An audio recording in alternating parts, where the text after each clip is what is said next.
Hello, this is Rob Swift from Swift Guitar Lessons and Philadelphia rock band The Rivals, and today I'm going to be showing you how to play your F chord. Alright, so let's start off by learning the shape.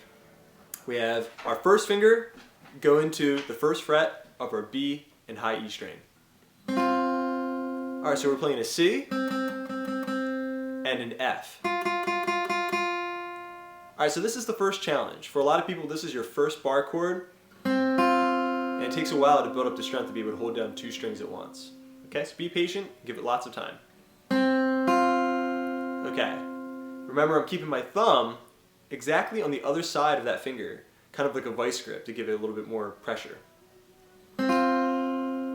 Okay, here's a tip that a lot of guitar players tend to overlook.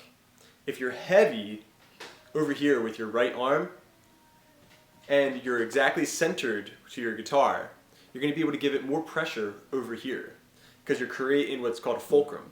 Okay? So I'm here, I'm heavy on the right hand side, my body's in between, so basically I'm bending the guitar right into my center. Okay? Not so much that it changes the pitch, but just enough to give it a little bit of extra pressure. That's something that a lot of people don't think about. Alright, so I'm here, I'm heavy on the right hand side, okay, and I'm pressing very hard, I'm seeing my finger turn white. Alright, and my thumb's on the other side of the neck. So, give it one more time. Alright, I have that down. Now, I'm going to add my middle finger. Okay, now we're making basically a triad. I have an A note here on the second fret of my G string. Okay, so now I have, alright, 3 notes. Just one more. We're going to add our root. This is going to be our lowest note in the chord. The third finger comes up to the third fret of our D string. Okay, so that's another F note. Okay, so let's do it one more time. Okay, so that's a full F major chord. Alright, so basically when I was trying to get this chord down, I remember kind of mastering just this first grip here. First finger and middle finger. Okay?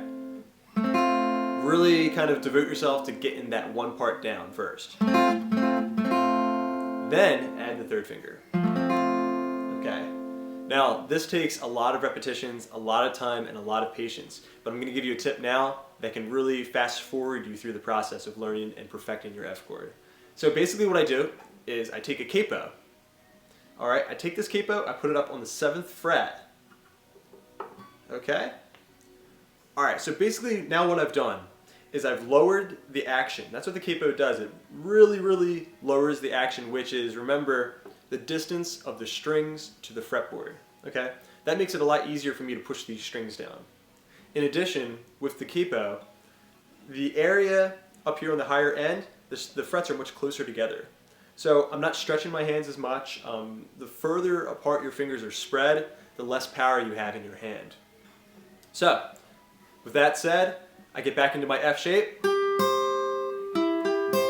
piece it all back together, and I strum.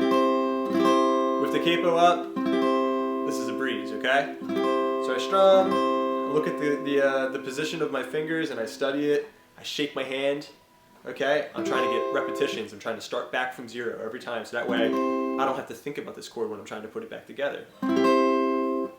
Okay, so here's where the real trick comes in. When I'm comfortable in this area, I'm going to move the capo down. Okay, I might start off like this.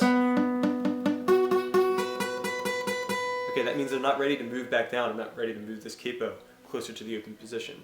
I need to stay here, perfect my chord, do my repetitions, keep wiggling my fingers to speed up the process of building muscle memory. Going back, remember I'm heavy on my right hand side. Okay? Just trying to get as much extra pressure on those strings as I possibly can. Again. Alright, I'm sounding great, so I'm going to move back closer to the open position again.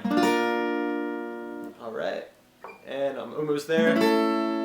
Alright, obviously this is kind of time-lapse, this is fast-forwarding, but you get the picture. Progressively moving closer to the open position until finally I can remove the capo and play a perfect F chord in the open position. Alright, so those are the tips that I have for you. There really isn't anything else that you can do to kind of to fast forward it. If anybody has any other ideas, I would love to hear them. Please put a comment down below. practice it with patience and give it lots of time, because the F chord, if you can play that chord, you can play any chord, honestly. So good luck. Please put your comments down below and let me know how this is working out for you. I'd love to hear from you. Thanks again for watching. Please subscribe and please like the video. I'll have many more to come. Thanks so much. Take care.